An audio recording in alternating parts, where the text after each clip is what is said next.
Баршаңызға сәлем, каналыма қош келіпсіздер. Бүгін сіздермен өте дәмді, жұмсақ болып шығатын, жұмыртқа қоспайтын булочканың рецептімен бөлісемін. Міндетті түрде жасап көріңіздер және каналыма тіркеліп, лайк басып қолдап кетіңіздер. Ең алдымен сүтімізді жылытып аламыз және сары майымызды салып, жақсылап шекер, тұз барлығын салып араластырамыз. Шекеріміз еруі керек, сосын ұнды саламыз. Барлық заттарды мен алдын ала өлшеп алдым. Дрожж салып, жұмсақ қамыр илейміз. Ұнның барлығын бірден салып жібермейміз. 2 бөлікке, 3 бөлікке салып, бөліп салатын боламыз.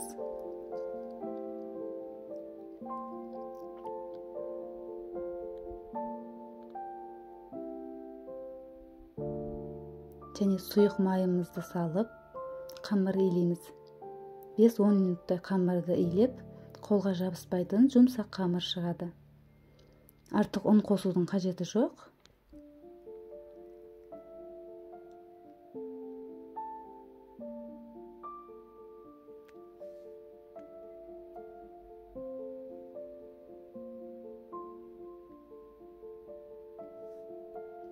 Енді ашыған қамырымызды бөліктерге бөліп формаға келтіретін боламыз.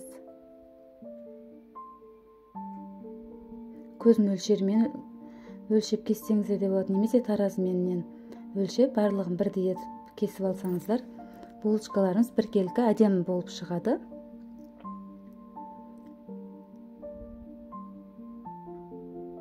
Қатты баспай, ақырын ғана булочкамызды жайып, домалақ етіп, ішіне салмасын саламыз.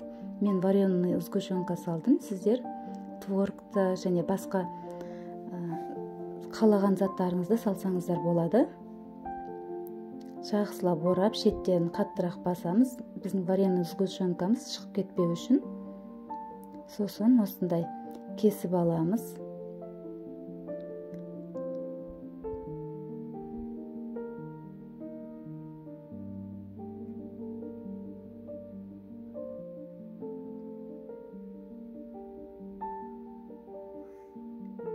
Бас жағын қайырып, осылай әдемілеп формаға келтіріп қоямыз. Біздің барлығын біркелкі етіп, осылай орап шығатын боламыз.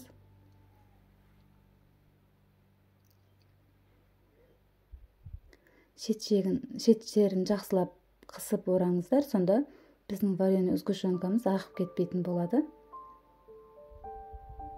Жұмсақ көтеріліп піседі. Алдын ала қыздырылған пеште 180 градуста 20-25 минутта піседі. Енді барлығын бетін жауып және 10 минутқа қойып қоямыз. Біздің булочкаларымыз көтеріледі 2 есе болып, сосын бетіне жұмыртқаның сарысын жағып пісіріп аламыз. Міне біздің булочкаларымыз дайын, өте жұмсақ әрі дәмді болып шықты. Сіздер де жасап көріңіздер және каналыма тіркеліп, лайк басып қолдап кетіңіздер.